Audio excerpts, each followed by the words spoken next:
Hello friends, मैं doctor नवीराम दारुका आज अपने यूट्यूब चैनल के माध्यम से आप लोगों को recurrent UTI urinary tract infection specially in female के बारे में डिस्कस करूंगा।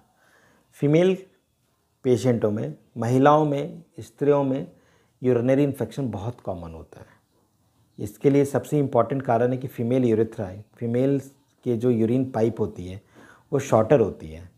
छोटी होने के कारण यूरिन इन्फेक्शन काफ़ी इजीली असेंड करके उनके ब्लैडर और किडनी तक पहुंच जाता है।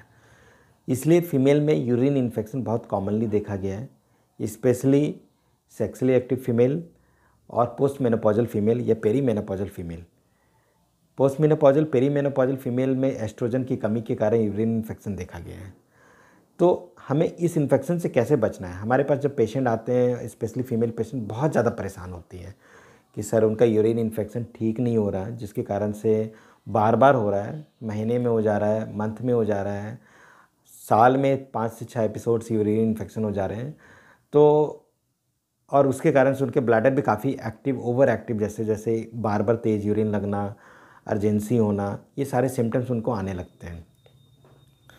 तो जब कभी भी पेशेंटों को इम्पॉर्टेंट है क्यों हम ये होता है जैसा कि कभी कभी ऐसा देखा गया है फीमेल में, जब कभी हम सोनोग्राफी करते हैं तो सोनोग्राफी में स्टोन्स की प्रॉब्लम सामने आती है, उनका ब्लैडर रेसिडुअल यूरिन ज़्यादा होता है, स्ट्रक्चर की प्रॉब्लम हो सकती है। इसके अलावा कभी डिसफंक्शनल वॉइडिंग होते हैं, जिसके कारण से फीमेल में यूरिनरी इन्फेक्शन बहुत कॉमन होते हैं। तो जब इम्पॉर्टेंट है कभी भी इस यूरिन इन्फेक्शन को कंट्रोल करने के लिए जो भी कारण है उसको करेक्ट करना बहुत ज़रूरी है। जैसा कि स्टोन है, स्ट्रक्चर की प्रॉब्लम हो गई, डिसफंक्शनल वॉइडिंग जहाँ हम पेशेंटों को समझाते हैं कि रेगुलरली यूरिन करना चाहिए, डबल वॉइड करना चाहिए, यूरिन होल्ड नहीं करना चाहिए, ये सारी चीज़ों को उनको केयर करना चाहिए। अगर उनको कॉन्स्टिपेशन की प्रॉब्लम है तो उसे भी करेक्ट करना चाहिए, क्योंकि यूरिन इन्फेक्शन कॉन्स्टिपेशन वाले पेशेंट, कॉन्स्टिपेटेड पेशेंटों में बहुत कॉमनली होते हैं।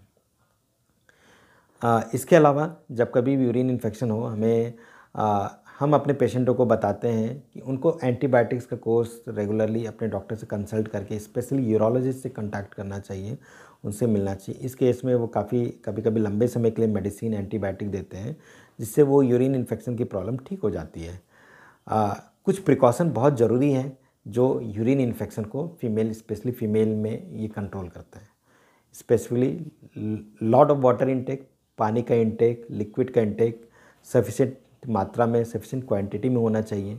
कुछ पेशेंट्स सिर्फ वाटर इनटेक को नहीं बढ़ा सकते, तो ऐसे केसेस में हम उन्हें बोलते हैं कि जूस, लेमन वाटर, ये ज़्यादा से ज़्यादा, कोकोनट वाटर ज़्यादा से ज़्यादा उनके डाइटरी हैबिट में होना चाहिए, ताकि यूरिन पूरी तरह से क्लियर हो सके, इन्फेक्शन पार्ट पूरी तरह से फ्लश आउट हो सके।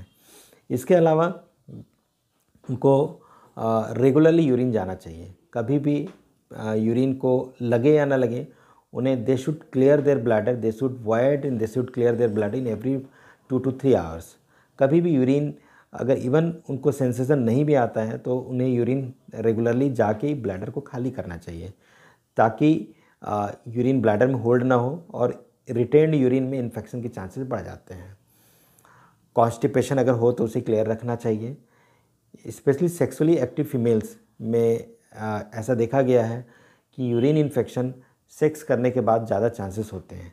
ऐसे केसेस हम लोग हमेशा अपने पेशेंटों को, फीमेल पेशेंटों को बताते हैं कि they should go to void before and after urination, and उसके बाद उसे अपने प्राइवेट पार्ट्स को क्लीन भी करना चाहिए, ताकि इन्फेक्शन असेंड ना करे, इन्फेक्शन ना हो उन्हें। कभी कभी अगर लीकेज की प्रॉब्लम होती है, they should regularly change their undergarments. तो ये सारे कुछ टेक्निक्स हैं, ये सारे कुछ प्रिकॉशन है जो अगर पेशेंट केयर करे तो रिकरेंट यूरिन इन्फेक्शन से, जो बार बार फीमेल बहुत ही कॉमन प्रॉब्लम है, जिससे वो काफ़ी ज़्यादा परेशान होते हैं और कभी कभी मेंटली डिप्रेस होते हैं, तो ये केयर करने से वो काफ़ी हद तक ठीक हो जाते हैं। और जब कभी भी ऐसा हो तो अपने नियर बाई यूरोलॉजिस्ट से कॉन्टैक्ट करके उनको इस प्रॉब्लम का सॉल्यूशन कराना चाहिए। Thank you.